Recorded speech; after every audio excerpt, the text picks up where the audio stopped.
পা লাগিয়ে দাঁড়ান দাঁড়ান না ভাইজান। কেন দাঁড়াই আমরা? সহিহ বুখারীর মতো গ্রন্থে হাদিস আছে। গোটা দুনিয়ার মুসলমান হানাফি, শাফি, মালিকি, হাম্বলি, দেওবন্দি, বেরলভি, জামাত ইসলামী, চরমনাই, এনাদপুরি, জৌনপুরি, রাজারবাগি, ফুলতলি, দেওয়ানবাগি, আটরশি যা আছে সবাই একমত আল্লাহর কোরআনের পরে বিশুদ্ধ গ্রন্থ সহিহ বুখারী। মাদ্রাসাতে এটা প্রশ্ন আসে, এই বুখারীর নামটাও তার উত্তর হিসেবে লিখে দেয়, কিন্তু মানার সময়তে আর বুখারীটাকে মানার দরকার নাই। আচ্ছা না, কথা বলেন। দেখেন হুজুরকে প্রশ্ন করবেন, হুজুর আল্লাহর কালাম কোরআনুল কারীমের পরে সব জাতে সহিহ গ্রন্থ কোনটা?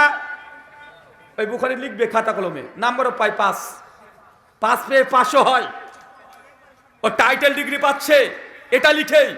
কিন্তু যখন সহিহ বুখারী হাদিস দেখানো হচ্ছে 725 নম্বর হাদিস, সুনান আবু দাউদ 666 নম্বর হাদিস, 667 নম্বর হাদিস, যে আল্লাহ নবী বলছেন যখন তোমরা নামাজে দাঁড়াবে কাঁধের সঙ্গে কাঁধ, পায়ের সঙ্গে পা লাগিয়ে দাঁড়াও, মাঝখানে ফাঁকা বন্ধ রাখো। আমি দেখতে পাচ্ছি ওই যে তোমাদের মধ্যে একটা শয়তান প্রবেশ করছে। মুসনাদ আহমদ হাদিস 16103 আল্লাহ নবী বলছেন যে এই কাজটা করবে, সোজা করে কাতার দাঁড় করাবে, কাঁধের সঙ্গে কাঁধ, পায়ের সঙ্গে পা লাগিয়ে দাঁড়াবে, বাইতুল ফিল জান্নাহ, আমি আল্লাহ তার জন্য জান্নাতে ঘর দিয়ে দেব। দেখেন এটা হচ্ছে ওহিয়ে গায়ের মাতলু, এটা হচ্ছে শরীয়ত। কাঁধের সঙ্গে কাঁধ লাগাতে হবে, পায়ের সঙ্গে পা লাগাতে হবে, মাঝখানে ফাঁকা বন্ধ রাখতে হবে।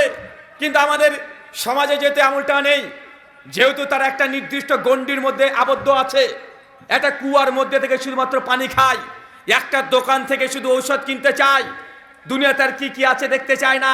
তাদের মাযহাবে যেহেতু এই কাঁধের সঙ্গে কাঁধ, পায়ের সঙ্গে পা লাগানোর কথা বলা হয় নাই, এই জন্য তারা এখন এই হাদিসটাকে লাগলো তাবিল করতে, ব্যাখ্যা করতে, যে কিভাবে এই হাদিসের মূল অংশকে হারিয়ে দেওয়া যায়।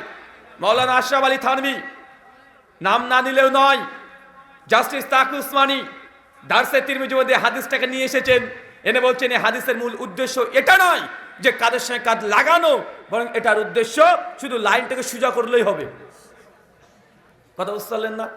ডাইরেক্ট হাদিস, কাঁধের সঙ্গে কাঁধ, পায়ের সঙ্গে পা লাগাও, দুজনের মধ্যে ফাঁকা বন্ধ রাখো, আর ওরা 4 ইঞ্চি করে ফাঁকা রেখে দিয়েছে।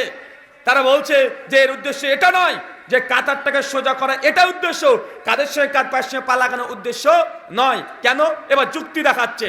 এখন ইঞ্জিনিয়ার সাহেব যুক্তি ফিট করছে, কি বলছে? একজন 3 ফিট, একজন 6 ফিট, কিভাবে বাপু কাঁধ লাগাবে? কিভাবে কাঁধ লাগাবে? এটা তো সম্ভব নয়। আর একজন হয়তো চিৎকার দিয়ে বলছে, দেখো এই আহলে হাদিস লামাজে এরা আছে, এরা বলে যে কাঁধের সঙ্গে কাঁধ, পায়ের সঙ্গে পা লাগাতে হবে, ফাঁকা বন্ধ রাখতে হবে, ফাঁকা থাকলে নিয়ে শয়তান ঢোকে। তো ওরা দুই দিকে নচেত পায়ের সঙ্গে পা লাগিয়ে বন্ধ করে দিয়েছে, মাঝখানা কি হবে? মাঝখানা বুঝতে পারছেন না ভাইজান? যে মাঝের ফাঁকাটা কি হবে? এটা তো ফাঁকাই আছে। অতএব এই হাদিসের উদ্দেশ্য এটা নয় যে ফাঁকা বন্ধ রাখা, এবং এটা উদ্দেশ্য কাতারকে সিজা করা। তার মানে ইহুদিদের যে চরিত্র ছিল, ইহুদিরা যে নীতি অবলম্বন করেছে, তাদের যে কিয়াস, তারা ওহির ওপরে কিয়াসকে প্রাধান্য দিয়েছে। আজকে বর্তমান যুগেও মুসলিম সমাজে দেখা যায় নিজের মাযহাব বা নিজের মতের বিরুদ্ধে গেলেই আমরা ওহিকেও বিকৃত করতে আমরা ছাড় দিই না, ওহিকে বিকৃত করে দিই। খুদ বদলতে নেহি কালাম কো বদল দেতি হে। আল্লামা ইকবাল তিনি আজ থেকে কয়েকশো বছর আগে বলেছে যে নিজে পরিবর্তন হবো না, কিন্তু আল্লাহ কালামকে আমরা বদলে দেব। খুদ বদলতি নেহি লেকিন কালাম কো বদল দেতি হে, এই যে ইহুদিদের সিফাত। কিন্তু বর্তমান বিশ্বে দেখেন মুসলমানরা এটাই করছে। মুসলমানরা এত পরিমাণে কোরআনকে তাবিল করছে, কোরআন মাজিদকে তো ডিরেক্ট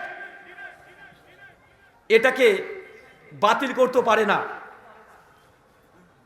ইমাম জালালউদ্দিন সুয়ুতি রাহিমাহুল্লাহ আল মুতাফা 911 হিজরি তার ইনকেতার মধ্যে তিনি আলোচনা করতে গিয়ে বলছেন উলুমুল কোরআন প্রসঙ্গে, যে তাহারিফ মূলত করা হয় 3টে কোয়ালিটিতে। কয়টা কোয়ালিটি? 3টা। এক, যে গোটা আয়াতকেই পরিবর্তন করে দেওয়া আছে, এক শব্দের পরিবর্তন, আর একটা আছে শব্দ ঠিকঠাক থাকবে কিন্তু মানাগত পরিবর্তন করে দিবে।